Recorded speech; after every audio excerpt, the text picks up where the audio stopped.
سلام خدمت شما دوستان عزیز، افضل هستم. خیلی خوش اومدید به ویدیو.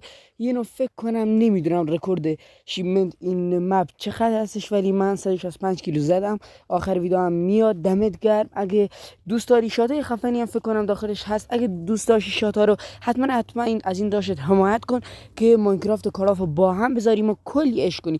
برای بچه اگه ویدیو دوست دارید با هم مثلا روزی یه ویدیو کالاف و یه ویدیو ماینکرافت بذارم، حتما تو کامنت ها یه قلب واسم بذار تا بدونم که دوست داری. برای بچه اگه خوشت اومد لایک سابسکرایب کامنت فراموش نشه دیگه. وقتی یه ویدیو رو بدون تماشا کن. خدا نگهدار.